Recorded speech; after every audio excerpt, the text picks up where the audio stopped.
Christian Tissier est le seul occidental nommé 6e dan par le Aikikai de Tokyo. Il est conseiller technique de la Fédération française d'aïkido. Debout. Allez, décale un petit peu, et c'est parti. Bien relax, épaules souples. Laissez bien les poignets aller. Allez sur le côté. Laissez tomber les épaules, sans force. Et c'est bon, les genoux. Et droite et gauche. Et changer. Du droit. Et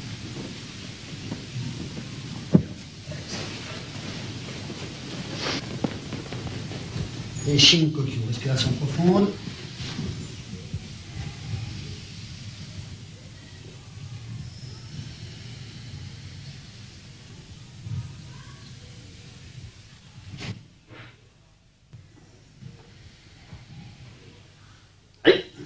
Bien, jambe gauche devant.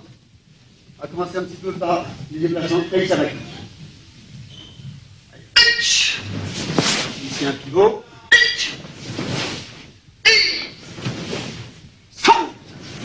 Extérieurement, pour la personne qui ne connaît pas, l'aïkido c'est un ensemble de techniques qui sont basées sur les lois naturelles du cercle et de la spirale et qui visent, sans qu'il y ait de heurts, ou tout au moins le moins possible de heurts, à utiliser la force de l'adversaire, l'énergie de l'adversaire, de le conduire au sol, de l'immobiliser sans théoriquement lui faire mal.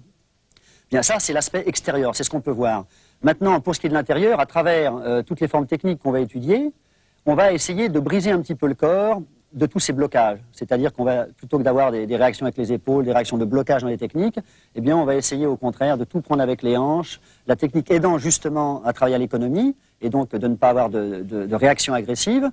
Cette technique, travaillant à l'économie, permet au corps d'obtenir certaines sensations, et ces sensations vont être relativement profondes et permettre de développer tout ce qui est la constante d'une voix, c'est-à-dire l'attitude pure au moment pur, la spontanéité, la droiture, le geste juste au moment juste, etc.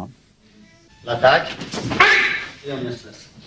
À aucun moment on vient tuer le partenaire pour l'instant, mais on glisse par rapport à son action. Voilà. Pivot, très bien. On va aller sur l'action. Et au moment du point de contact, pivoter. Ça donne à peu près ce genre de mouvement. Finalement, c'est un déplacement d'anticipation. Je n'ai pas de raison d'attendre. Dès qu'il y a une velléité d'attaque chez le partenaire, on vient droit dessus et déplace. De l'autre côté, ici, on entre et on se déplace.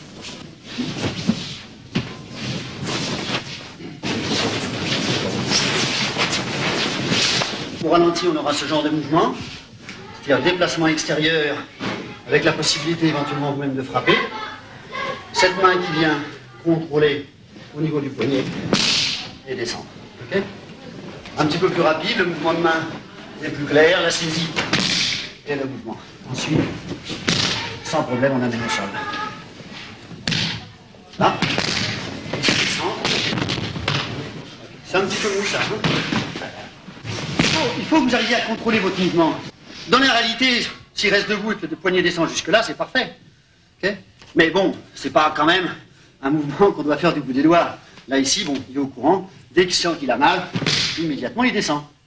Maintenant, pour mon déplacement extérieur, une fois que j'ai fait cette entrée, il faut que je sois clair. Hein? Ici, bien clair. On amène le partenaire au sol. Okay, Il n'y a pas de violence, mais le mouvement est clair. Voilà.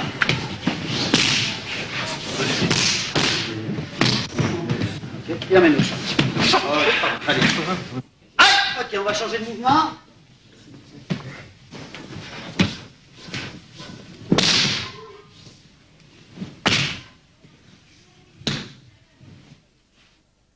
Oui, le mental et le physique sont importants au même titre, mais ce qui est intéressant dans l'art martial, c'est qu'on prend comme support le corps.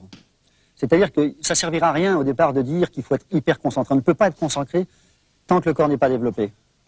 Donc il faut développer le corps à toutes les techniques, et le corps étant, disons, malaxé, étant pétri, eh bien, inévitablement, tout ce qu'on ressent au niveau physique se transmet au niveau mental.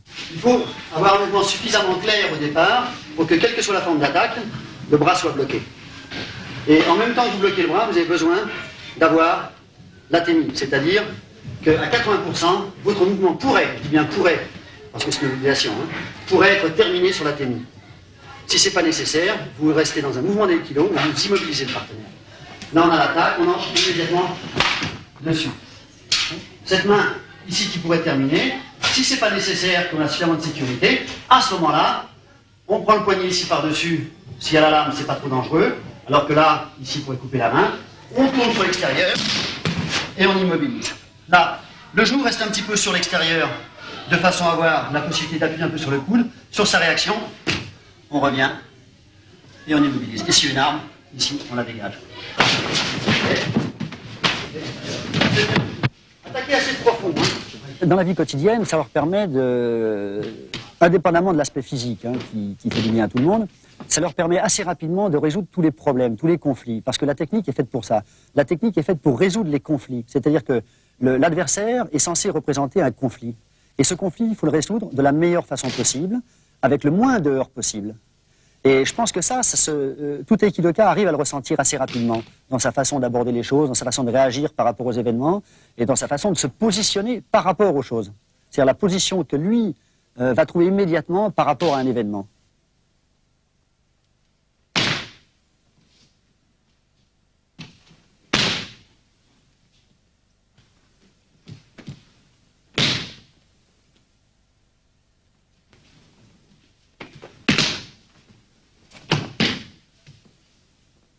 Donc là, on a une saisie, et plutôt que de prendre directement le poignet, on va entrer dans le mouvement du partenaire, simplement par ce mouvement. Le tranchant de la main, bien placé sur mes hanches, et ici on vient couper. Avant que la main, ici, aille sur l'extérieur, l'autre main intervient. On vient se placer, et mouvement qu'on appelle Kotengaeshi.